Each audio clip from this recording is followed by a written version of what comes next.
Hello everyone, welcome to UPSC Sati. So we are starting a new initiative for UPSC Prelims 2025. क्या है ये new initiative? जैसा कि आप देख सकते हो कि ये इंडियन एक्सप्रेस एक्सप्लेन पेज के आर्टिकल्स हैं. So you are right, we are going to cover current affairs और current event from explain page articles.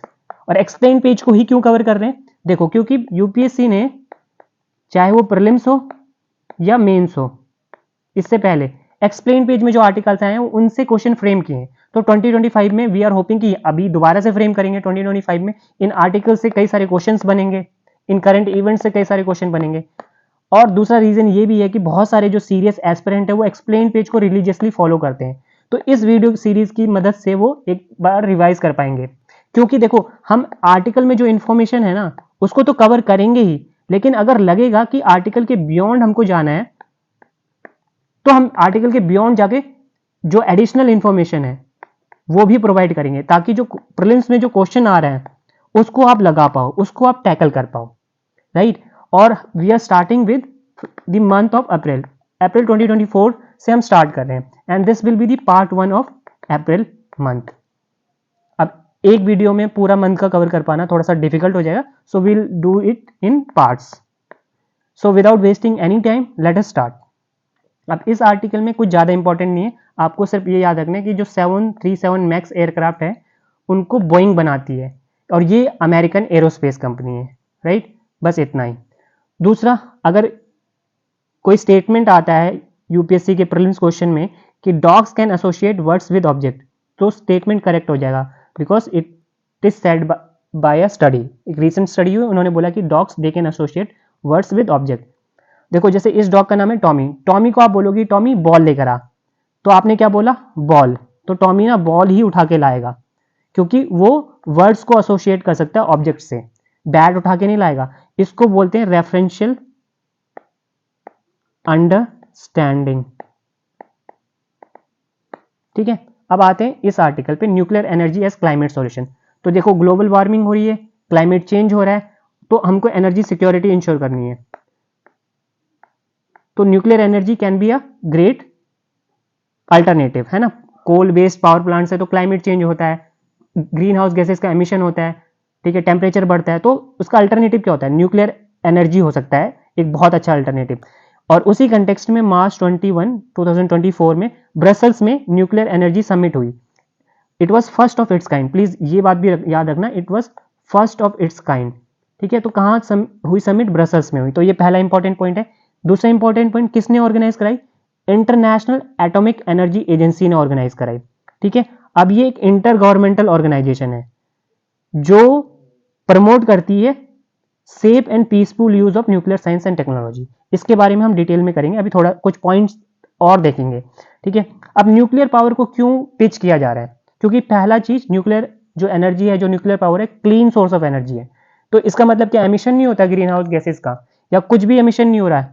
होगा, बिल्कुल होता है, लेकिन बहुत कम होता है. देखो, कोल से आप इलेक्ट्रिसिटी जनरेट करते हो, उसमें जितना एमिशन होगा ना उसका 100 टाइम्स कम एमिशन न्यूक्लियर एनर्जी के केस में होगा. विंड एंड सोलर जनरेशन की जब आप बात करते हो उसमें उसका हाफ ऑफ द एवरेज, उसका 50% लेस न्यूक्लियर एनर्जी के केस में होगा. तो पहला, क्लीन सोर्स ऑफ एनर्जी. दूसरा, जो विंड और सोलर एनर्जी है वो सीजन पे डिपेंडेंट है और टाइम पे डिपेंडेंट है. कभी हवा तेज चलती है, कभी धूप कम आएगी, है ना. लेकिन न्यूक्लियर पावर, एक बार आपने न्यूक्लियर पावर प्लांट सेटअप कर दिया, रिएक्टर आपका ऑपरेशनलाइज हो गया, तो इट इज पर एनुअली अवेलेबल. और because of that nuclear power base load electricity generation के लिए सुटेबल है. सोलर और विंड पे आप रिलाई नहीं कर सकते हो, क्योंकि यहाँ पे बैटरी स्टोरेज टेक्नोलॉजी में हमको ब्रेक थ्रू नहीं मिला है. लेकिन न्यूक्लियर पावर पर एनुअल है, हमेशा अवेलेबल है और बेस लोड इलेक्ट्रिसिटी जनरेशन के लिए सुटेबल है. अब ये बेस लोड इलेक्ट्रिसिटी जनरेशन क्या होता है? इसका मतलब हम वो minimum amount of electricity produce कर पा रहे हैं जो एक इलेक्ट्रिक ग्रिड की डिमांड को मीट कर सके at a particular point of time. आप बोल सकते हो ये इलेक्ट्रिक ग्रिड को एक दिन में कितनी इलेक्ट्रिसिटी इंश्योर करानी, कितना मिनिमम अमाउंट हमको इंश्योर कराना, उसको बोलते हैं बेस लोड इलेक्ट्रिसिटी जनरेशन. ठीक है. अब एक और बात याद रखना, जो आईपीसीसी है, inter governmental panel on climate change, इन्होंने भी बोला कि nuclear energy is an important alternative और it can be an important part of decarbonisation pathway, है ना। डीकार्बनाइजेशन कराना है ग्लोबल इकोनॉमी का हमको, तो nuclear energy can be a good source, right.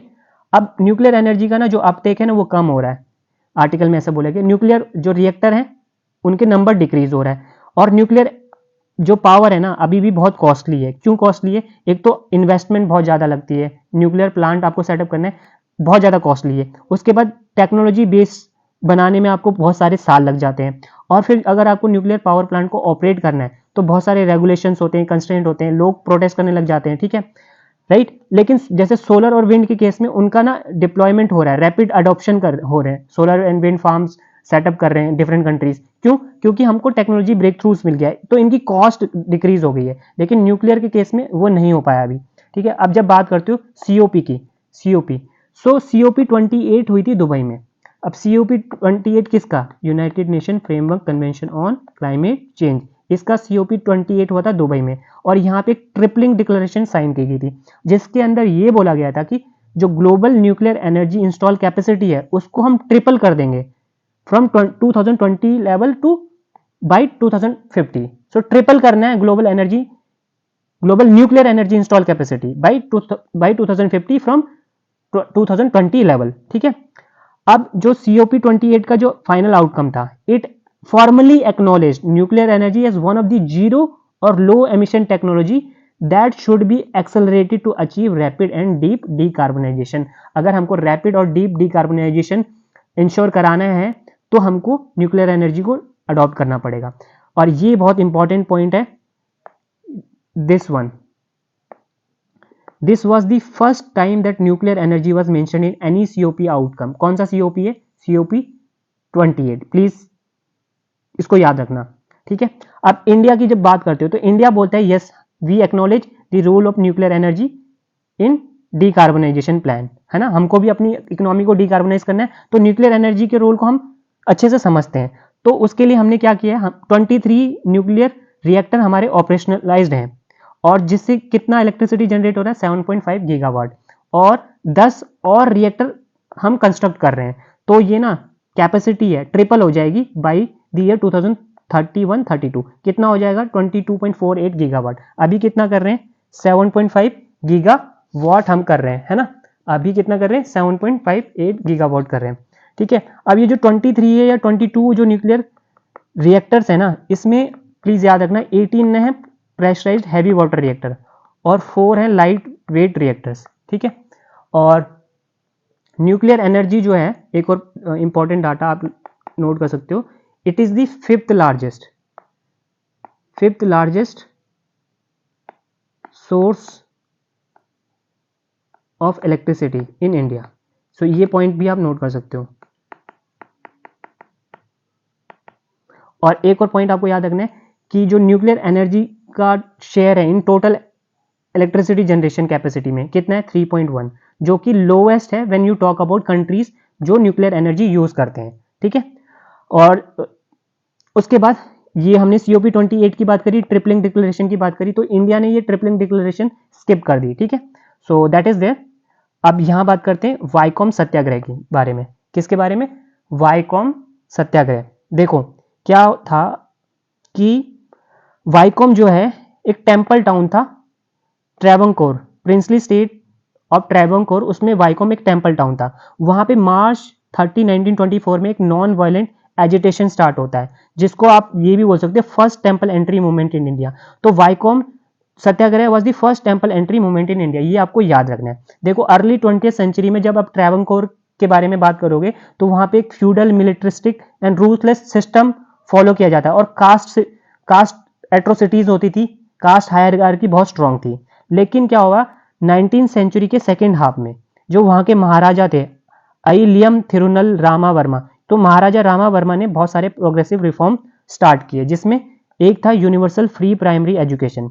तो ये इसका एक्सेस लोअर कास्ट को भी था, ठीक है। तो बहुत सारे जो लोअर कास्ट वाले थे ना, उन्होंने वो दे बिकम एजुकेटेड, उन्होंने एजुकेशन ली, और वो मतलब उनकी थोड़ी सी मोबिलिटी होने लगी, उनको चीजें समझ में आने लगी। तो इजहावा कम्युनिटी थे ना, they emerge as the most educated and organised untouchable community in Travancore, ठीक है, ठीक है। लेकिन गवर्नमेंट जॉब्स अभी भी अपर कास्ट के लिए रिजर्व थी, रिचुअल डिस्क्रिमिनेशन होता था, ठीक है, और स्पेशली जो टेंपल में एंट्री नहीं मिलती थी। तो टेंपल एंट्री का जो इशू था ना, सबसे पहले किसने रेस किया? इजावा लीडर थे टी.के. माधवन, उन्होंने रेस किया। किसने रेस किया? इजावा लीडर थे टी.के. माधवन, उन्होंने रेस किया सबसे पहले, ठीक है। कहाँ रेस किया? उन्होंने देशाभिमानी जो उनका न्यूज़पेपर था उसमें एडिटोरियल लिखा। और ये जो टी.के. माधवन थे, ये किससे इंस्पायर थे? महात्मा गांधी के नॉन कॉपरेशन मूवमेंट से इंस्पायर थे, ठीक है। तो उन्होंने क्या किया? He cross the restrictive notice boards on the road near the Vaikom temple, ठीक है। लेकिन जो कास्ट हिंदू थे उन्होंने काउंटर एजिटेशन किया, तो कोई भी प्रोग्रेस जो हो रही थी वो रुक जा रही थी, मतलब प्रोग्रेस रिगार्डिंग टेम्पल एंट्री, है ना। फिर 1921 में माधवन, टी.के. माधवन गांधी जी से मिलते हैं और गांधी जी का सपोर्ट उनको मिलता है। फिर एक और इम्पॉर्टेंट पॉइंट है, ये इंपॉर्टेंट पॉइंट है कि गांधी जी ने सपोर्ट किया इस मूवमेंट को, ठीक है। फिर ये इंपॉर्टेंट है, 1923 में इंडियन नेशनल कांग्रेस का सेशन हुआ काकीनाडा में, जो कि केरला में। तो वहां पे एक रेजोल्यूशन पास किया केरला प्रोविंशियल कांग्रेस कमेटी ने। क्या था रिजोल्यूशन में? उन्होंने बोला कि हम एंटी अनटचेबिलिटी जो इशू है वो हमारा एक की इशू रहेगा, मतलब एंटी अनटचेबिलिटी के बारे में हम बात करेंगे, अनटचेबिलिटी नहीं होनी चाहिए। सो वो रिजोल्यूशन उन्होंने पास किया। फिर बहुत उसके बाद एक massive public message campaign start हुआ, ठीक है, और हिंदू टेम्पल्स सबके लिए ओपन होने चाहिए, ये मूवमेंट स्टार्ट हुआ। जो वाइकोम में टेम्पल था ना, वो प्लीज याद करना शिवा टेम्पल था, शिवा टेम्पल, ठीक है। तो एक और चीज जो आप प्रीलिम्स के पर्सपेक्टिव से आप याद रखनी है कि नायर, इजावा एंड पुलायू, सो ये कम्युनिटी पार्टिसिपेट कर रही थी इस एजिटेशन में। और ये सत्याग्रह जो था, वाइकोम सत्याग्रह, 600 दिनों तक चला था, 600 दिनों तक चला था। देखो, एक मैंने बात की टी.के. माधवन, उसके बाद आप ये भी याद रखना के.पी. केशवा मेनन, ये भी लीडर थे इस मूवमेंट में, और के केलप्पन ये भी थे। और सपोर्ट किसने किया? देखो, सपोर्ट किसने किया? पेरियार ने किया, ईवी रामासामी पेरियार और सी राजाजी, राजा गोपालाचारी जी भी, इन्होंने भी वाइकोम सत्याग्रह को सपोर्ट किया, ठीक है। अब 1924 में क्या हुआ? जो महाराजा थे ट्रेवंकर के, वो मर गए, उनकी मृत्यु हो गई। और जो रानी थी क्वीन सेतु लक्ष्मीबाई, उन्होंने क्या किया? सारे जो प्रिजनर्स थे, है ना, उनको रिलीज कर दिया, ठीक है। जो प्रोटेस्ट हो रहे थे तो बहुत सारे लोगों को अरेस्ट कर लिया गया था, ठीक है। तो रानी ने क्या किया? प्रिजनर्स को रिलीज कर दिया, लेकिन रानी ने टेम्पल लोअर कास्ट के लिए अभी ओपन नहीं किए। फिर मार्च 1925 में गांधी जी बोलते हैं कि 4 रोड्स हैं ना जो टेम्पल के सराउंड में 4 रोड्स जा रही हैं, तो 3 आप ओपन कर दो, ठीक है, सबके लिए, और 4th रोड ब्राह्मण्स के लिए रिजर्व रहने दो। सो ये ना उसको बाद में इंप्लीमेंट किया गया। और फिर नवंबर 23 में ये सत्याग्रह को रिकॉल कर लिया गया। तो 600 दिनों तक चला ये सत्याग्रह, ठीक है। लेकिन 1936 में क्या होता है? जो महाराजा ऑफ ट्रेवंकोर, वो साइन करते हैं हिस्टोरिक टेम्पल एंट्री प्रोक्लेमेशन। और उसके बाद पहली बार ऐसा होता है हिस्ट्री में, जो स्टेट्स के टेम्पल थे देवर ओपन फॉर लोअर कास्ट, ठीक है। प्लीज रिमेंबर दिस, 1925 में ये मूवमेंट विड्रॉ हो जाता है नवंबर में, ठीक है। और फिर 1936 में ये टेम्पल्स लोअर कास्ट के लिए ओपन हो जाते हैं 1936 में, प्लीज रिमेंबर। सो ये था वाइकोम सत्याग्रह के बारे में। आगे बढ़ते हैं। देखो यहाँ पे देख लो, अभी हमने न्यूक्लियर एनर्जी की बात करी, न्यूक्लियर पावर प्लांट कहाँ कहाँ पर है? नरोरा में, यूपी में, Rajasthan atomic power station Rajasthan में, काकरापार गुजरात में, Tarapur atomic power station Maharashtra में, काइगा कर्नाटका में, कुडानकुलम न्यूक्लियर प्लांट तमिलनाडु में, Madras atomic power station Tamil Nadu में। तो ये 7 न्यूक्लियर प्लांट्स हैं और इनमें 22 या 23 न्यूक्लियर रिएक्टर्स हैं जो ऑपरेशनलाइज्ड हैं, ठीक है, और 10 और हम कंस्ट्रक्ट कर रहे हैं, ठीक है। और उसके बाद यहाँ देखो, जो हमारा न्यूक्लियर पावर प्रोग्राम है वो उसमें कितनी स्टेजेस हैं? 3 स्टेजेस हैं। और इसको एनविजन किया था होमी जहांगीर बाबा जी ने। तो पहली स्टेज में क्या कर रहे हैं हम? फर्स्ट स्टेज में प्रेशराइज्ड हैवी वाटर रिएक्टर, है ना, ये यूज़ करते हैं। तो इसमें क्या हैवी वाटर यूज़ होता है, एंड फ्यूल क्या होता है? नेचुरल यूरेनियम, जिससे कि हम प्लूटोनियम प्रोड्यूस करते हैं, ठीक है। और फिर सेकेंड स्टेज में क्या होता है? प्लूटोनियम और नेचुरल यूरेनियम का मिक्स फ्यूल यूज़ करते हैं, ठीक है। और थोरियम इंट्रोड्यूस किया जाता है, ताकि फिर वो कन्वर्ट हो जाता है किसमें? यूरेनियम 233 में, ठीक है। यहाँ पे सेकंड स्टेज में फास्ट ब्रीडर रिएक्टर्स हैं। So plutonium fuel fast breeder reactor. Third stage में क्या है? यूरेनियम 233 फ्यूल ब्रीडर्स हैं। तो यहाँ पे क्या कर रहे हैं हम? थोरियम और यूरेनियम को मिक्स करते हैं, वो फ्यूल होता है और इससे रिएक्टर चलता है, ठीक है। थोरियम फिर क्या होता है? यूरेनियम 33 में ट्रांसम्यूट हो जाता है, जिससे रिएक्टर को पावर मिलती है। राइट। सो 3 स्टेजेस प्लांट है ये, ठीक है, न्यूक्लियर पावर प्रोग्राम की जब हम बात करते हैं। देखो एक और पॉइंट यहाँ, एक और इंपॉर्टेंट चीज है कि जो यूनिट 7 है राजस्थान एटॉमिक पावर प्रोजेक्ट का, एटॉमिक पावर प्लांट का, उसने क्रिटिकलिटी अचीव कर ली। ठीक है, क्रिटिकलिटी अचीव करने का मतलब क्या है कि जितने न्यूट्रॉन्स प्रोड्यूस हो रहे हैं फिजन प्रोसेस से, है ना, उतने ही क्या कहते हैं, जितने लॉस्ट हो रहे हैं और एब्जॉर्ब हो रहे हैं, है ना, न्यूट्रॉन्स लॉस्ट होते हैं, एब्जॉर्ब होते हैं ना रिएक्शन में, उतना ही ये जो फिजन प्रोसेस से क्रिएट हो जाते हैं। ठीक है, तो रिएक्टर क्या करता है, बैलेंस मेंटेन करता है, where the neutrons created by fusion process match the number lost either through absorption और एस्केप। तो इस पॉइंट पे क्या होता है, रिएक्टर ना एक स्टेबल पावर आउटपुट देता है आपको, क्रिटिकलिटी अचीव करने का ये मतलब है। ठीक है, और एक और इंपॉर्टेंट पॉइंट प्लीज रिमेंबर कि जो ये आपका एटॉमिक एनर्जी रेगुलेटरी बोर्ड है, ये इंडिया का न्यूक्लियर सेफ्टी रेगुलेटर है।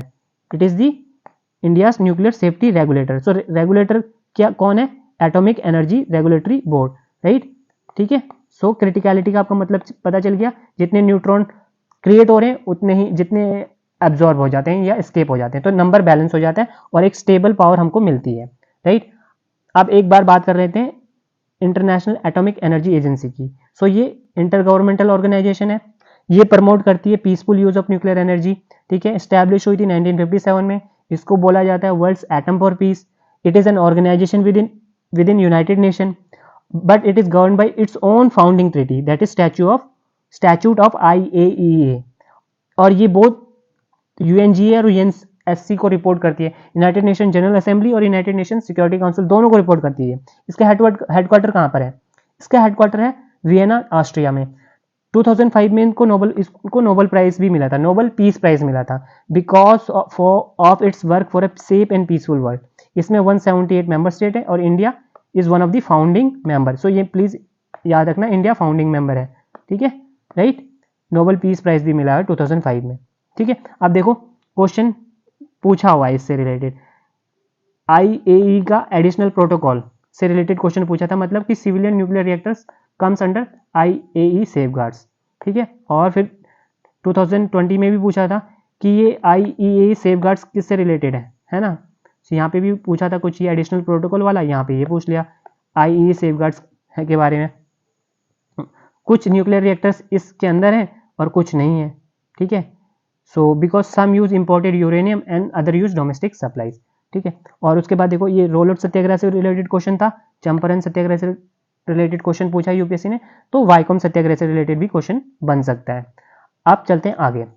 अब देखो यहां पर क्या है कि सुप्रीम कोर्ट ने अभी रिसेंटली बोला है कि जो गवर्नमेंट ने एक नोटिफिकेशन जारी किया था कि भाई लीनियर प्रोजेक्ट्स के लिए, जब कोई लीनियर प्रोजेक्ट स्टार्ट होता है, कोई रोड बन रही है और लीनियर प्रोजेक्ट है, तो वहां से वो मिट्टी खोद के निकाल सकते हैं।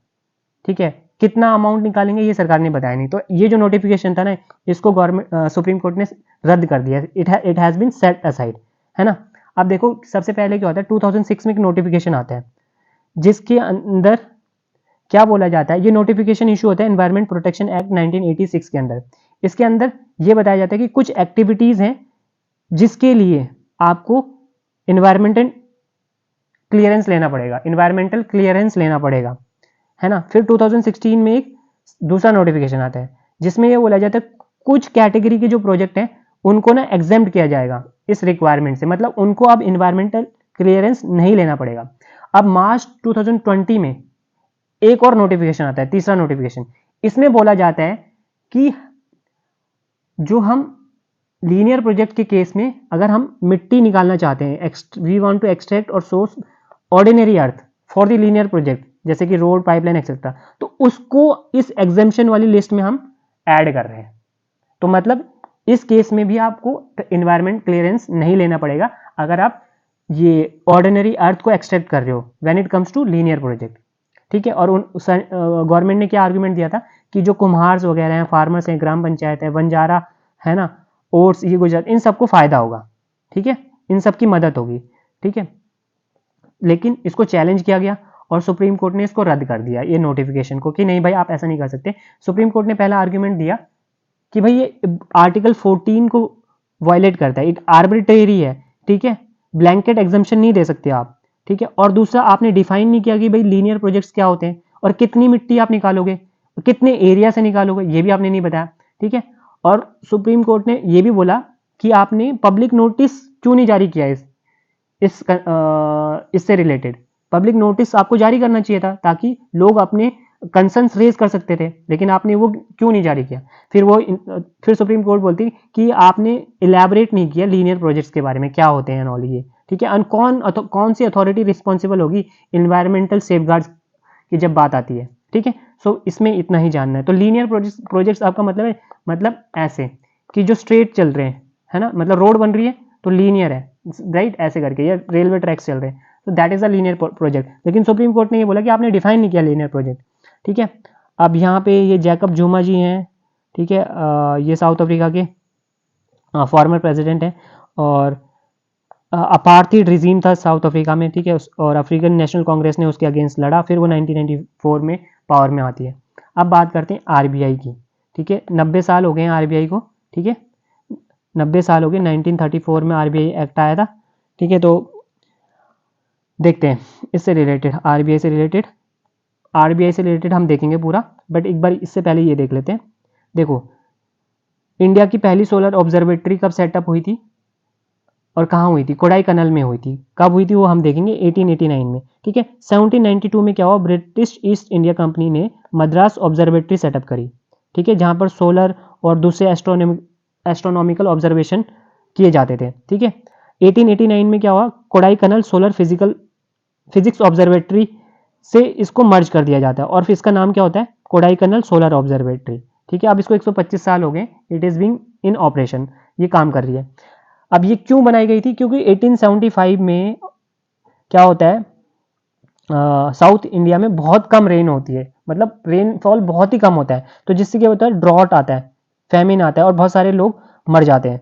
तो उसके बाद फैमिन इंक्वायरी कमीशन सेटअप करती है गवर्नमेंट, ब्रिटिश गवर्नमेंट, है ना। तो ये जो फैमिन इंक्वायरी कमीशन है, ये बोलता है ना कि जो सीजनल रेनफॉल डिस्ट्रीब्यूशन है ना, वो सनस्पॉट पीरियोडिसिटी से लिंक्ड है, सनस्पॉट पीरियोडिसिटी से लिंक है। सनस्पॉट पीरियोडिसिटी क्या होती है, सोलर साइकिल है 11 ईयर की, जहाँ पे सन की एक्टिविटी कभी मैक्सिमम में पे दिखेगी और कभी मिनिमम पे दिखेगी, ठीक है। तो ये फैमिन इंक्वायरी कमीशन बोलता है कि जो सनस्पॉट पीरियोडिसिटी है, it is link to seasonal rainfall distribution. तो आपको, गवर्नमेंट को क्या चाहिए कि वो रेगुलर इंटरवल पे सोलर ऑब्जर्वेशन करें और एक डेडिकेटेड सोलर ऑब्जर्वेटरी सेटअप करें। तो इसलिए कोडाईकनाल में फिर वो ऑब्जर्वेटरी सेटअप होती है, ठीक है। कोडाईकनाल कहाँ पर है, पलानी हिल्स में, ठीक है। सो ये अगेन एक इन्फॉर्मेशन इंपॉर्टेंट है, पलानी हिल्स में कोडाईकनाल, ठीक है। अब सन को क्यों स्टडी करना चाहिए, क्योंकि it is the primary source of energy, prime source of energy. Sun supports life on earth, so any change on the solar surface or its periphery can significantly impact Earth's atmosphere. Powerful solar storms, solar flares, they can potentially harm satellite based operation, power grids and navigation network.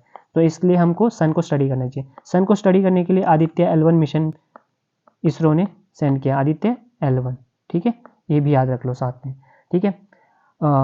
बाकी ये याद रखना है कि जो ये Kodaikanal solar observatory है ना, इसको अब रिकॉन्स्टिट्यूट किया गया और अब इसका क्या नाम है, इंडियन इंस्टीट्यूट ऑफ एस्ट्रोफिजिक्स, है ना। 1971 में इसका नाम ये हो गया था, कोडाईकनाल सोलर ऑब्जर्वेटरी का इंडियन इंस्टीट्यूट ऑफ एस्ट्रोफिजिक्स, और ये एक ऑटोनोमस इंस्टीट्यूशन है, ठीक है। तो ये हो गया कोडाईकनाल सोलर ऑब्जर्वेटरी के बारे में। अब हम बात करते हैं आरबीआई के बारे में। देखो, आरबीआई को सेटअप किया गया था हिल्टन यंग कमीशन के रिकमेंडेशन के बेसिस पे। ये 1926 में ये कमीशन सेटअप हुआ था, royal commission on Indian currency and finance, जिसका दूसरा नाम है हिल्टन यंग कमीशन। तो इसकी रिकमेंडेशन थी किसको, आरबीआई को सेटअप करो, सेंट्रल बैंक सेटअप करो। तो फिर 1934 में आता RBI act of 1934, which became the statutory basis for functioning of the bank. 1935 में क्या होता है, आरबीआई अपना ऑपरेशन स्टार्ट कर देता है 1 अप्रैल 1935 को, ठीक है। और RBI was establish in Calcutta. तो कब एस्टैब्लिश हुआ, 1935 में।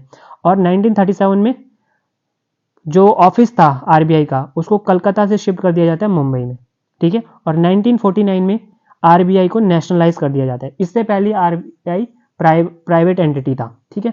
अब एक और चीज, central board of directors of RBI, कितने मेंबर होते हैं इस बोर्ड में, 21 मेंबर्स। ऑफिशियल डायरेक्टर्स कौन होते हैं, गवर्नर होते हैं और 4 डिप्टी गवर्नर आरबीआई के, और नॉन ऑफिशियल में 10 डायरेक्टर्स फ्रॉम वेरियस फील्ड जिनको गवर्नमेंट ऑफ इंडिया नॉमिनेट करती है, उनका टेन्योर होता है 4 साल का। 4 director they represent 4 local boards of RBI, ठीक है, और 2 गवर्नमेंट ऑफिशियल्स उनको गवर्नमेंट ऑफ इंडिया नॉमिनेट करती है। कुछ फैक्ट्स देखो, first governor of RBI sir Osborne Smith, ठीक है, 1935 से 37 तक। और first Indian governor of RBI अगर पूछे तो सी.डी. देशमुख, ठीक है। और Manmohan Singh is the only prime minister of India who till now has also served as the governor of RBI. So Manmohan Singh ji की अभी डेथ हो गई है, तो आपको प्लीज ये याद रखना, ये फैक्ट तो इंपॉर्टेंट हो जाता है कि मनमोहन सिंह जी ओनली प्राइम मिनिस्टर जिन्होंने आरबीआई के गवर्नर के रूप में भी काम किया है। इस आरबीआई का एम्बलम क्या है? टाइगर एंड पाम, है ना, ये है टाइगर और ये है पाम, ठीक है, पाम ट्री, ठीक है। 4 फुल्ली ओन्ड सब्सिडरीज हैं आरबीआई की, एक है डीआईसीजीसी, एक ये है Bharatiya reserve bank note Mudran private limited, DICG का मतलब deposit insurance and credit guarantee corporation. तीसरा reserve bank information technology private limited, and fourth is Indian financial technology and allied services. तो ये है, ठीक है। कुछ और इंपॉर्टेंट चीज आरबीआई के बारे में, RBI is a issuer of bank notes, है ना। सो बैंक नोट को इशू करने की मोनोपोली किसके पास है? करेंसी नोट को इशू करने की आरबीआई के पास है। लेकिन जो 1 रुपए का नोट होता है ना, और जो कॉइन होता है 1 रुपए का, उसको कौन इशू करता है? उसको कौन मिंट करता है और इशू करता है? गवर्नमेंट ऑफ इंडिया, आरबीआई नहीं करता, लेकिन सर्कुलेट आरबीआई करता है। सो ये 1 रुपए का जो नोट होता है ना, इस पे फाइनेंस सेक्रेटरी के साइन होते हैं, आरबीआई गवर्नर के साइन नहीं होते हैं, ठीक है। उसके बाद RBI is a banker to the government, इसका मतलब क्या है? वो गवर्नमेंट के अकाउंट्स और ट्रेजरी को मेंटेन करता है, गवर्नमेंट का डिपॉजिट संभाल के रखता है, गवर्नमेंट को लोन भी देता है without any interest for the short term. Government securities को बाय करेगा, आरबीआई सेल करेगा on the behalf of government. Monetary and financial advice भी देता है गवर्नमेंट को। Now it is a bankers bank, मतलब जैसे आपका बैंक क्या है? आपका डिपॉजिट मान लो एसबीआई में है, तो आपका बैंक हो गया एसबीआई, लेकिन एसबीआई का बैंक कौन है? आरबीआई। तो RBI is the banker of all scheduled commercial bank. तो क्या करता है इस कैपेसिटी में? वो रिजर्व्स रखता है बैंक का अपने पास इन दी फॉर्म ऑफ सीआरआर, है ना। फाइनेंशियल असिस्टेंस भी प्रोवाइड करता है बैंक को, ठीक है। और rediscount bills of exchange, lander of last resort, इसका मतलब क्या है कि जैसे कोई बैंक है जो कोई शेड्यूल कमर्शियल बैंक है, जैसे कि यस बैंक, अगर वो क्राइसिस फेस कर रहा है तो उसको फाइनेंशियल असिस्टेंस प्रोवाइड करेगा इन टाइम ऑफ क्राइसिस। फिर it is a custodian and manager of our foreign exchange reserve, forex reserve को कौन संभाल के रखता है, कौन मैनेज करता है? RBI. It is controller of credit और मनी सप्लाई, है ना, जिससे क्या इन्फ्लेशन और डिप्लेशन को कंट्रोल कर सके और एक स्टेबल प्राइस लेवल हम इकोनॉमी में इंश्योर कर सके। मॉनेटरी पॉलिसी कमेटी है ना, उसका टास्क क्या? 4+-2% इतना इन्फ्लेशन टारगेटिंग करके रखना है, ठीक है। सो मॉनेटरी पॉलिसी कमेटी में कितने मेंबर होते हैं, क्या गया, ठीक है। और इंपॉर्टेंट चीजें उससे रिलेटेड प्लीज उसको रिकलेक्ट करो, ठीक है। देखो लैंडर ऑफ लास्ट रिजोर्ट, ये क्वेश्चन पूछा हुआ है 2021 में, तो क्या आंसर होगा? It provide liquidity to banks having a temporary crisis, so B will be the correct answer, ठीक है। सो ये इंपॉर्टेंट हो जाता है। अभी लैंडर ऑफ लास्ट रिजोर्ट पूछा है तो बैंकर्स बैंक से भी पूछ सकते हैं, फॉरेक्स रिजर्व से पूछ सकते हैं, गवर्नमेंट का बैंकर है तो उस कैपेसिटी में आरबीआई क्या रोल प्ले करता है, राइट। सो ये दिस इज अबाउट आरबीआई। अब आगे बात करते हैं, ये फैक्ट याद रखो पीएमएलए के बारे में कि जो सेक्शन 3 है पीएमएलए का, it makes concealment of tainted fund as an offence, बस इतना ही, ठीक है, इतना ही। ईडी के बारे में भी बात करेंगे, पीएमएलए के बारे में बात करेंगे। उसके बाद हम बात करते हैं कच्छतीवू आइलैंड के बारे में। देखो कच्छतीवू क्या है? एक 285 एकड़ का पैच है, ठीक है, ये आइलैंड है बेसिकली, ठीक है। और आइलैंड ना, ये यहां देख लो, ये है कच्छतीवू, ठीक है। So south west of Delft island और नॉर्थ वेस्ट ऑफ रामेश्वरम, तो यहां पे इसकी लोकेशन है, ठीक है। और ये जो कच्छतीवू है ना, ये एक बैरन आइलैंड है, कोई रहता जाता नहीं है यहाँ पे। और ये कैसे क्रिएट हुआ? ये क्रिएट हुआ वोल्केनिक इरप्शन की वजह से, वोल्केनिक इरप्शन की वजह से कच्छतीवू आइलैंड क्रिएट होता है, ठीक है। और इसको कौन कंट्रोल कर रहा था 1795 टू 1803 तक? रामानंद राजा, जो कि एक जमींदार थे, ठीक है, मद्रास प्रेसिडेंसी में। तो और यहाँ पे एक सेंट एंथनीज चर्च भी है जो कि 120 साल पुराना है। यहाँ पे एनुअल फेस्टिवल होता है, श्रीलंका से भी लोग जाते हैं और इंडिया से भी लोग जाते हैं, ठीक है। तो Delft island please remember and Katchatheevu island please remember, ये लोकेशन याद रखना आप। डेल्फ यहाँ है, रामेश्वरम यहाँ धनुषकोडी है, this is Kanyakumari, this is Thiruvananthapuram, this is Wadge Bank. अब देखो ये जो कच्छातीवू आइलैंड है ना श्रीलंका के कंट्रोल में। क्यों कंट्रोल में? क्योंकि 1974 में जब हमारी प्राइम मिनिस्टर थी इंदिरा जी, तो एक एग्रीमेंट साइन होता है श्रीलंका के साथ, जिसके अंदर हम ये आइलैंड श्रीलंका को दे देते हैं। लेकिन इंडियन फिशरमैन जो है, इंडियन जो फिशरमैन है, उनको कच्छातीवू का एक्सेस दिया गया था। वो वहां पे रेस्ट कर सकते थे, अपने जो फिशिंग नेट्स उनको ड्राई कर सकते थे, और सेंट एंथनी का जो एनुअल फेस्टिवल होता है उसके लिए वो विजिट कर सकते थे। लेकिन इस एग्रीमेंट में ये नहीं बोला गया था कि फिशिंग राइट्स हैं इंडियन फिशरमैन के या नहीं है, ये स्पेसिफाई नहीं किया गया था। ठीक है, और कच्छातीवू में जाने के लिए इंडियंस को कोई वीजा वगैरह नहीं लेना पड़ता था, बट फिशिंग राइट्स के बारे में नहीं बोला गया था। ठीक है, तो 1976 में क्या होता है, जो वेज बैंक है ना वो इंडिया को मिल जाता है। इसमें बोला जाता है, एक एग्रीमेंट होता है, उसमें बोला जाता है कि जो वेज बैंक है it is with in the exclusive economic zone of India, कि ये इंडिया के EEZ के अंदर आता है और इंडिया का इसके ऊपर सोवरेन राइट्स है। ठीक है, और इसमें जितने भी रिसोर्सेज मिलते हैं वो भी उसके ऊपर भी इंडिया का ही सोवरेन राइट है। ठीक है, अब प्रॉब्लम क्या है? प्रॉब्लम ये है कि देखो जो ये देखो इधर ये पार्क स्ट्रेट है, this is the park straight है ना, this is the park straight. तो इस एरिया में ना इंडियन जो फिशरमैन है वो डीप ट्रॉबलर्स लेके जाते थे, फिशिंग करते थे। और 2009 तक इंडिया श्रीलंकन नेवी का कोई प्रेजेंस नहीं था, और जो श्रीलंकन आर्मी थी वो किससे फाइट कर रही थी? LTT से फाइट कर रही थी। तो बार बार इंडियन फिशरमैन जाते थे बोट्स लेकर, वहां पे से बहुत सारी फिश कैच कर लेकर आते थे। लेकिन 2009 के बाद क्या हुआ, जब वॉर खत्म होता है तो अब ना श्रीलंकन नेवी बहुत सारे इंडियन जो फिशर्समैन हैं उनको गोली भी मारती है, उनको अरेस्ट भी करती है। तब वहां प्रॉब्लम क्रिएट होती है, तब ये इशू आता है। तब फिर कई सारे पॉलिटिशियंस वगैरह बोलते हैं कि हमको कच्छातीवू वापस लेना चाहिए। सो आपको याद रखना है कच्छातीवू श्रीलंका के पास है और वेज बैंक इंडिया के पास है, राइट। सो ये है, प्लीज इतना ही याद रखिए। अब आगे बात करते हैं काला कडल के बारे में। अब काला कडल क्या है? काला कडल है कोस्टल फ्लडिंग, जो कि प्री मानसून सीजन में होती है। और कहां पे होती है? South west coast of India पे हमको ये कोस्टल फ्लडिंग देखने को मिलेगी प्री मानसून सीजन में। और किसकी वजह से होती है? ये स्वेल वेव्स की वजह से होती है। स्वेल वेव्स देखो यहाँ पे, व्हाट कॉज काला कडल? देखो Kallakkadal is caused by waves that are formed by an ocean swell, जिसको आप स्वेल वेव्स भी बोलते हैं और स्वेल सर्ज भी बोल सकते हैं। देखो जो ये ओशियन स्वेल्स हैं, जो स्वेल वेव्स हैं, वो ना लोकल विंड्स की वजह से नहीं होती है, लेकिन किसकी वजह से होती है? जो हरिकेन्स हैं या गेल विंड्स हैं, जो बहुत दूरी पे हैं, एक बहुत डिस्टेंस पे हरिकेन पैदा हुआ है या गेल विंड्स चल रही है, उनकी वजह से ये स्वेल वेव्स जनरेट होती हैं। ठीक है, तो ये जो हरिकेन आया, ये ऐसे स्टॉर्म्स आए, गेल विंड चली बहुत तेज, उसकी वजह से क्या होता है? एनर्जी ट्रांसफर होता है। सो एयर से एनर्जी किस में ट्रांसफर होती है? वाटर में ट्रांसफर होती है, और जिससे क्या होती है? बड़ी बड़ी वेव्स जनरेट होती हैं। ठीक है, और ये वेव्स ना फिर 1000 ऑफ किलोमीटर तक ट्रेवल करती हैं, राइट, और फिर ये शोर पे स्ट्राइक करती है, जिसकी वजह से बहुत ज्यादा डिस्ट्रक्शन होता है। अब आप अगर ये स्टेटमेंट आए, Kallakkadal is a consequence of the strong winds in southern part of the Indian Ocean, ठीक है, करेक्ट हो जाएगा। Where an ocean swell is generated and the waves then travel not to reach the coast in 2 to 3 days, है ना। काला cuddle is a consequence of strong winds in the southern part of Indian ocean. Swell wave की वजह से generate होती है, hurricanes की वजह से जनरेट होती है, गेल विंड्स की वजह से जनरेट। तो स्वेल वेव किसकी वजह से जनरेट हो रही है? हरिकेन्स और गेल विंड, प्लीज करेक्ट कर लेना, ठीक है, राइट। अब ठीक है, अब ये आगे बात याद रखने, एक और चीज इससे रिलेटेड हम इंफॉर्मेशन एडवांस में बहुत ज्यादा नहीं दे पाते, एडवांस वार्निंग नहीं दे पाते, क्योंकि जो काला कडल है इट अकर्स विदाउट प्रीकर्सर्स और any kind of local wind activity. तो पता ही नहीं चलता, कोई लोकल विंड एक्टिविटी हो ही नहीं रही होती, तो हमको पता ही नहीं चलता कि भाई काला कडल आने वाला है। ठीक है, तो डिफिकल्ट हो जाता है एडवांस वार्निंग देना। लेकिन हमने swell search forecast system setup किया है, लॉन्च किया है इनकॉइस ने। इनकॉइस का हेडक्वार्टर कहाँ है? हैदराबाद में, प्लीज ये भी आप याद रखना। सो ये क्या करता है? फोर वार्निंग देता है 7 days इन एडवांस, राइट। अब एक और चीज, काला कडल को ना सुनामी से कंफ्यूज नहीं करना है। सुनामी में क्या होता है? बड़ी बड़ी वेव्स जनरेट होती हैं, बट वो कैसे जनरेट होती है? अंडर वाटर डिस्टर्बेंस की वजह से होती है, मतलब कोई अर्थक्वेक आ गया पानी के नीचे।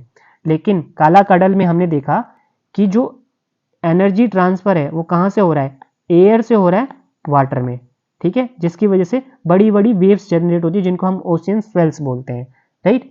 अब एक और चीज है, ये काला कडल फिशरमैन ने नाम दिया, इसका मतलब होता है, कालन का मतलब होता है थीव एंड कडल का मतलब होता है सी। तो ocean that arrive as a thief, उसको ये बोलते हैं काला कडल, राइट। आई होप ये आपको क्लियर है, राइट। अब बात करते हैं आगे, ठीक है। ये इसके बारे में देखो, ring of fire, ring of fire ये कहाँ पर है? Ring of fire it is in Pacific Ocean. Context ये कि ताइवान में अभी अर्थक्वेक आया, ठीक है। So Taiwan lies on the Pacific ring of fire, जहाँ पे 90% वर्ल्ड के अर्थक्वेक हमको देखने को मिलते हैं, ठीक है। सो ये क्या है ring of fire? It is essentially a string of hundreds of volcanoes and earthquake sites that runs along the fringes of Pacific ocean. तो पैसिफिक ओशन में ये, ठीक है, 40,000 किलोमीटर लंबा है ये हॉर्स शू शेप्ड रिंग, है ना, ठीक है। और यहाँ पे बहुत सारी टेक्टोनिक प्लेट्स मीट करती हैं, जैसे कि यूरेशियन प्लेट हो गई, नॉर्थ अमेरिकन हो गई, जॉन डी फुका हो गई, कोकोस हो गई, इंडियन प्लेट भी है, ठीक है। तो ये देख लेना आप, राइट। और रिंग ऑफ फायर किन किन पैसिफिक कोस्ट कंट्रीज से गुजरता है? US, Indonesia, Mexico, Japan, Canada, Guatemala, Russia, Chile, Peru and Philippines, ठीक है। अब यहाँ पे बहुत सारे अर्थक्वेक क्यों आते हैं? क्योंकि यहाँ पे इतनी सारी प्लेट्स हैं, वो कोलाइड करती हैं, एक दूसरे से स्लाइड करती हैं, ठीक है। या तो कोलिजन हो जाएगा, या वो एक दूसरे they might be moving past each other, ठीक है। या एक प्लेट दूसरी प्लेट के नीचे जा रही होगी, तो इस वजह से अर्थक्वेक जनरेट होते हैं, ठीक है। अब जो ताइवान में जो अर्थक्वेक आया उसमें क्या हुआ? दो टेक्टोनिक प्लेट्स इंटरेक्ट करती हैं, फिलीपाइन सी प्लेट और यूरेशियन प्लेट, ठीक है। अब यहाँ पे वोल्केनोज क्यों होते हैं? वोल्केनोज इसलिए होते हैं कि जब एक प्लेट दूसरी प्लेट के नीचे चली जाती है, जिसको हम बोलते हैं सबडक्शन, ठीक है। तो उसमें क्या होती है, जब प्लेट कोलाइड कर रही होती है तो जो ओशियनिक प्लेट्स है ना, वो नीचे चली जाती है, और फिर क्या, नीचे जाके वो गर्म होती है, वहां उसमें वोलेटाइल एलिमेंट मिक्स होते हैं, और जिससे क्या होता है, मैग्मा प्रोड्यूस होता है, और फिर ये मैग्मा प्लेट को फाड़ कर बाहर निकलता है, ठीक है। तो वॉल्केनिक इरप्शन होता है, वोल्केनो फॉर्म होते हैं, ठीक है। अब लास्ट में ये भी पॉइंट याद कर लेना प्रॉब्लम्स के पर्सपेक्टिव से, most of the subduction zones on the planet, मतलब अर्थ में सबसे ज्यादा सबडक्शन जोन कहाँ मिलते हैं? रिंग ऑफ फायर में मिलते हैं, ठीक है। सो ये रिंग ऑफ फायर से रिलेटेड कुछ फैक्ट हमने देख लिए। अब उसके बाद करते हैं ग्लेशियल लेक आउटबर्स्ट फ्लड के बारे में। सो ग्लेशियल लेक आउटबर्स्ट फ्लड, तो ये क्या है? पहले समझो कि ग्लेशियल लेक क्या है। देखो ये है ग्लेशियल लेक, तो ग्लेशियर अगर मेल्ट होता है ना, ग्लेशियल मेल्टिंग हो रही है, तो उससे जो लेक फॉर्म होती है उसको बोलते हैं हम ग्लेशियल लेक। और इस ग्लेशियल लेक के आजू बाजू में जो उसको रोक रहा है, जिस पानी को रोक रहा है, तो वो कौन रोक रहा है? मोरेन्स रोक रहे हैं। तो इस ग्लेशियल लेक होती है, दे आर मोरेन डैम्ड, है ना। अब इस ग्लेशियल लेक में ब्रीच आ जाए, मतलब ये जो मोरेन डैम है, जो ये यहाँ पे सपोर्ट है, ये ब्रीच हो जाए किसी तरीके से, तो पानी बाहर निकल जाएगा, तो फ्लडिंग होगी, तो उसको बोलते हैं ग्लेशियल लेक आउटबर्स्ट फ्लड, ठीक है। I hope this is clear, ठीक है। अब एक पॉइंट याद रखना, एनडीए में मिनिस्ट्री ऑफ होम अफेयर्स के अंडर आता है, ठीक है। और इन्होंने 188 ग्लेशियल लेक आइडेंटिफाई किए हिमालयन स्टेट्स में, और जिसमें 13 उत्तराखंड में है, ठीक है। अब glacial lake outburst flood are the disaster event caused by abrupt discharge of water from glacial lake. Glacial lakes क्या है? Large bodies of water that sit in front of, on top of और beneath a melting glacier. जैसे glacier withdraw करता है, depression बनता है, उसमें फिर जो मेल्ट वाटर है वो डिपॉजिट हो जाता है, उससे ग्लेशियर लेक बनती है, ठीक है। और जैसे जैसे ग्लेशियर रिसीड करता है तो लेक और डेंजरस हो जाती है, बड़ी हो जाती है, ठीक है। क्यों डेंजरस हो जाती है? क्योंकि ये जो ग्लेशियर लेक है, they are dammed by unstable ice और sediment composed of rocks and debris, जिसको मैंने बोला मोरेन। सो ये मोरेन डैम्ड है, तो इसमें ये आसानी से ब्रीच हो जाती है, ठीक है। और तो पानी जब बहुत अमाउंट में बाहर निकलता है उसको बोलते हैं glacial lake outburst flood event, है ना। और ये ग्लेशियल लेक आउटबर्स्ट फ्लडिंग जो हो रही है किस किस इवेंट की वजह से होती है? ग्लेशियल काल्विंग की वजह से हो सकती है, जिसमें मतलब एक आइस का बड़ा सा टुकड़ा ग्लेशियर से डिटैच होकर लेक में गिर जाता है। देखो यहाँ पे ये जैसे ग्लेशियल, ये बड़ा सा आइस का टुकड़ा है ना, ये गिरेगा पानी में, लेक में, ठीक है। और क्या, मान लो एवलांच आ गए, लैंडस्लाइड आ गए, अर्थक्वेक हो गया, तब भी ये फ्लडिंग हो सकती है, ग्लेशियल लेक ब्रीच हो सकती है, ठीक है। तो रैपिड कंस्ट्रक्शन हो रहा है हिमालयन एरिया में, टेम्परेचर बढ़ रहा है, तो इन सब की वजह से ये ग्लेशियल लेक आउटबर्स्ट फ्लडिंग वाले इवेंट हमको देखने को मिल रहे हैं, ठीक है। अब ये कुछ इंपॉर्टेंट डाटा, वसुधरा ताल कहाँ पर है? धौलीगंगा बेसिन में, जो कि चमोली डिस्ट्रिक्ट में, उत्तराखंड में, ठीक है। अब माबन लेक कहाँ पर है? लसार यांगती वैली में, अगेन उत्तराखंड। प्युंगरू लेक दरमा बेसिन में, ये भी उत्तराखंड में, ठीक है। उसके बाद कुथी यांगती वैली कहाँ? प्लीज याद रखना, उत्तराखंड में।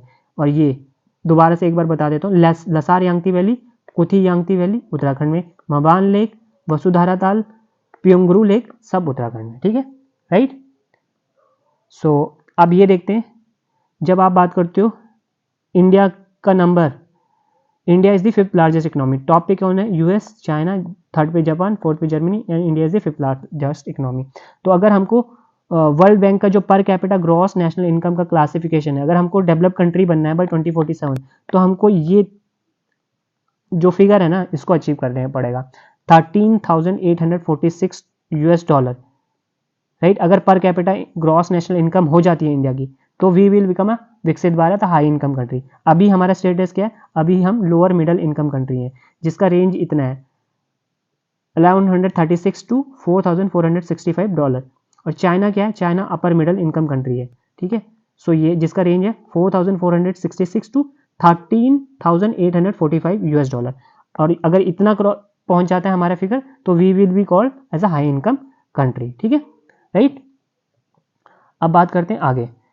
ये सुप्रीम कोर्ट ने एक डिसीजन दिया है, इसके हम बाद में डिस्कस करेंगे, ठीक है। ये जब ये आर्टिकल पब्लिश हुआ था, तब सुप्रीम कोर्ट में ये केस चल रहा था, लेकिन डिसीजन आ गया है। वो नेक्स्ट लाइक अक्टूबर या नवंबर वाली किसी मंथ की एक्सप्लेन पेज पे आया हुआ है, तो हम वहाँ डिस्कस करेंगे इसको आराम से। अब एक बार ये दोबारा से देख लो, पाक स्टेट है, ये पाक पे है, this is gulf of Mannar, ठीक है। ये हमने देख लिया, कच्छातीवू, धनुषकोडी, रामेश्वरम। कच्छातीवू यहाँ पर है, ये डेल्ट आइलैंड है, ये रामेश्वरम है, ठीक है, राइट। एक और चीज़ यहाँ से याद रखने की जरूरत है, कुद्स फोर्स, ये ईरान की है, ईरान कुद्स फोर्स, ठीक है। जनरल जाहिदी को मार दिया गया, ठीक है। डमास्कस जो सीरिया का कैपिटल है, ठीक है, यहाँ पे। अब ये जो कुद्स कुद्स फोर्स है, it is a paramilitary and intelligence wing of Iranian revolutionary guard corps, ठीक है। हिजबुल्लाह कहाँ ऑपरेट करता है? लेबनान में। और हमास गाजा स्ट्रिप से ऑपरेट करता है, ठीक है। हाउदीज कहाँ से करते हैं? कमेंट पे लिखना, ठीक है, हाउदीज कहाँ से ऑपरेट करते हैं, ठीक है। अब ये ग्रीन हाइड्रोजन के बारे में कंटेक्स्ट क्या है कि जो ministry of new and renewable energy है, उन्होंने ना एक स्कीम अनाउंस की है, जिसका बजट है 496 करोड़। और इस स्कीम के अंदर क्या करेंगे? वो सपोर्ट करेंगे पायलट प्रोजेक्ट्स को, जो ना ग्रीन हाइड्रोजन की वायबिलिटी को टेस्ट कर रहे हैं कि भाई ग्रीन हाइड्रोजन को हम व्हीकल फ्यूल की तरह यूज़ कर सकते हैं या नहीं कर सकते। साथ में वो क्या चाहते हैं स्कीम के अंदर? They want to develop secure supporting infrastructure, जैसे कि रिफ्यूलिंग स्टेशन, इनको भी डेवलप करना चाहते हैं। अब देखो ये ग्रीन हाइड्रोजन क्या होता है? सो ऐसा हाइड्रोजन जिसको हम प्रोड्यूस करते हैं वाटर के इलेक्ट्रोलिसिस से।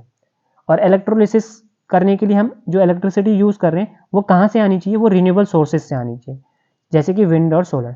तब हम उसको बोलेंगे ग्रीन हाइड्रोजन, क्योंकि हमने जो हाइड्रोजन प्रोड्यूस किया उसको किसके थ्रू किया? रिन्यूएबल एनर्जी के थ्रू हमने इलेक्ट्रोलिसिस किया वाटर का, ठीक है। तो इसमें 0 CO2 एमिशन होता है। ब्लू हाइड्रोजन में क्या है? फॉसल फ्यूल से हम हाइड्रोजन प्रोड्यूस कर रहे हैं, लेकिन CO2 जो एमिट हो रहा है उसको हम कैप्चर भी कर रहे हैं और स्टोर भी कर रहे हैं। ग्रे हाइड्रोजन की जब आप बात करते हो, it is the hydrogen which is extracted from natural gas using steam methane reformation process, ठीक है। और this is the most common form of hydrogen production in the world today. तो ये प्लीज याद रखना, सबसे ज़्यादा हाइड्रोजन किस प्रोसेस से प्रोड्यूस होता है? स्टीम मीथेन रिफॉर्मेशन, और जिसको बोलते हैं ग्रे हाइड्रोजन। पर्पल और पिंक हाइड्रोजन की जब आप बात करते हो, सो उसको न्यूक्लियर पावर यूज करते हैं, और न्यूक्लियर पावर का यूज करके हम इलेक्ट्रोलाइसिस करते हैं, और उससे जो हाइड्रोजन प्रोड्यूस होता है उसको बोलते हैं पर्पल और पिंक। फिर टर्कोइस हाइड्रोजन की बात करते हैं जब, तो ये ना थर्मल स्प्लिटिंग ऑफ मीथेन, उससे जो हाइड्रोजन प्रोड्यूस होता है उसको बोलते हैं टर्कोइस हाइड्रोजन।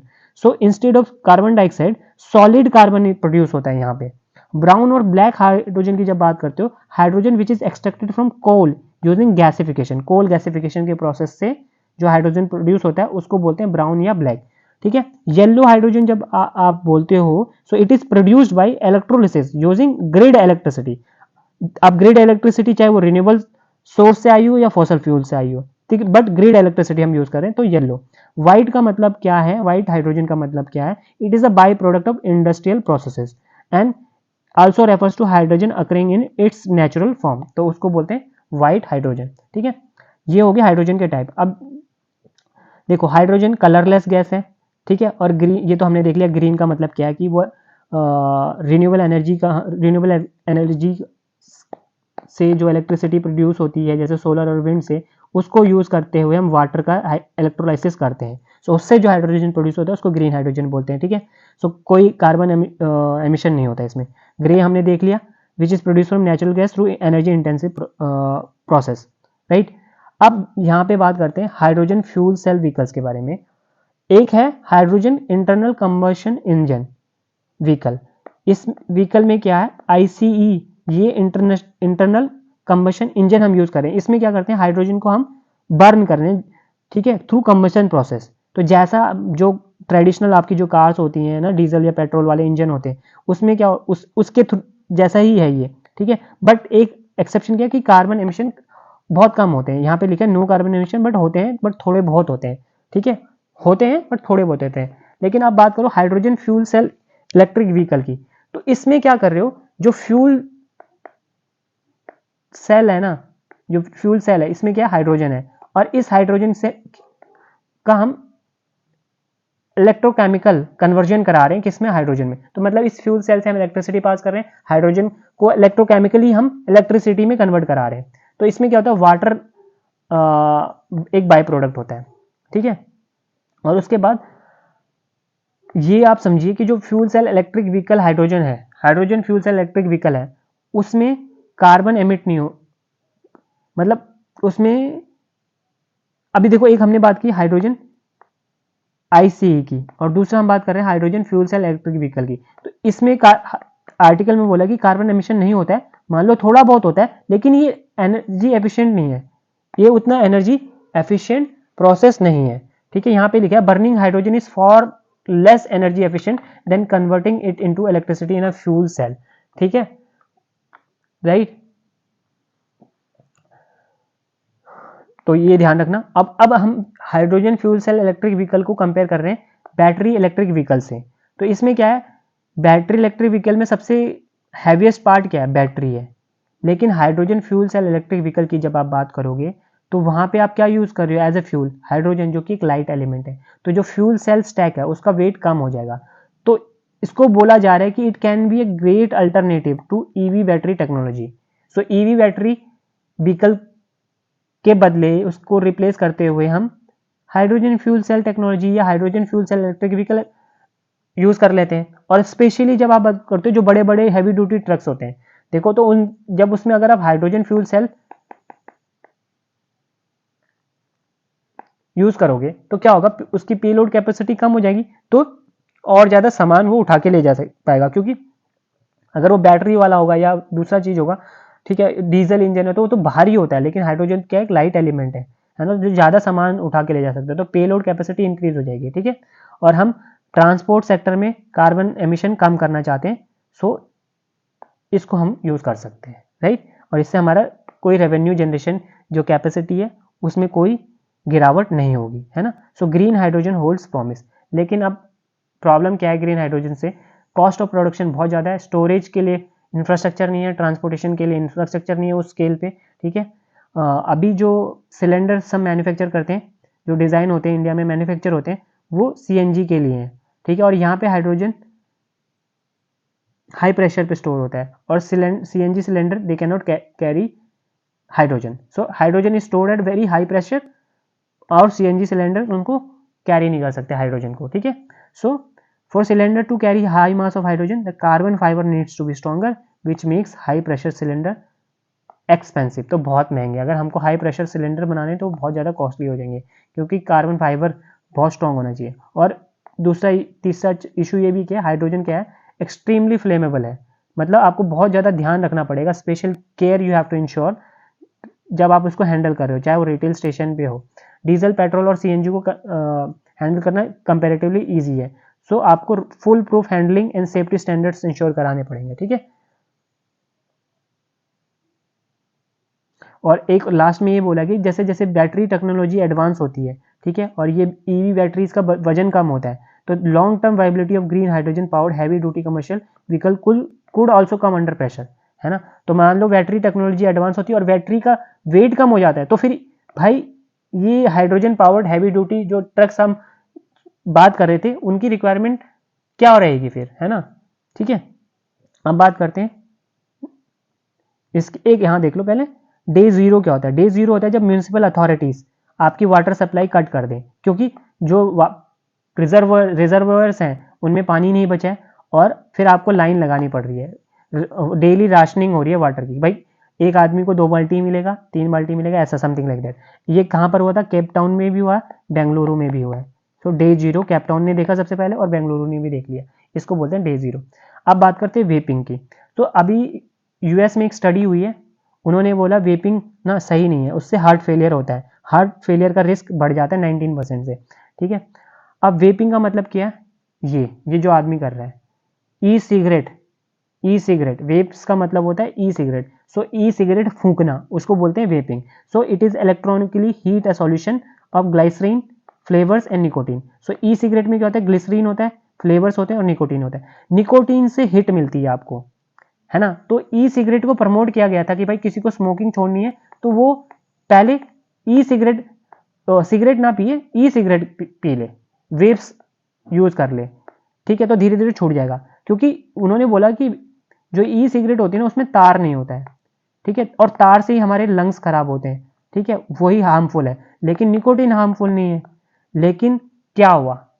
क्या लोगों ने सिगरेट छोड़ दी? नहीं, लोगों ने सिगरेट पीना चालू चालू रखा और अब वो ई सिगरेट पीने भी लग गए, ई सिगरेट भी साथ में जुड़ गई, तो दोनों का मजा। ठीक है, तो they end up smoking both cigarettes and vapes. ठीक है, और साथ में ना इसमें ई सिगरेट में फ्लेवर्स भी होते हैं, तो जो नॉन स्मोकर हैं उनको भी लालच आने लगा कि चलो यार ट्राई करके देखते हैं। ठीक है, राइट। तो ये है, हार्ट फेलियर बढ़ जाता है, ऐसा यूएस में स्टडी हुई उसके अकॉर्डिंग, राइट। ठीक है, निकोटीन इन ई सिगरेट में become a source of addiction instead of an aid in quitting regular cigarette. ठीक है, और निकोटीन पॉइजनिंग भी हो सकती है। Accidental exposure to the liquid could cause acute nicotine poisoning. और जो ये वेप को यूज़ कर रहे हो आप, उसमें बहुत सारे केमिकल्स वगैरह रिलीज हो सकते हैं जिससे आपके लंग खराब हो सकते हैं, कैंसर कॉजिंग कंपाउंड्स होते हैं और हैवी मेटल्स भी होते हैं। तो भाई ध्यान से जो पी रहा है। ठीक है, सो अब इसको हम बाद में करेंगे, बाद वाले वीडियो में। So this is all for this video, and next video में बाकी 7 अप्रैल से हम डिस्कस करेंगे। Thank you, keep learning, keep watching, all the best.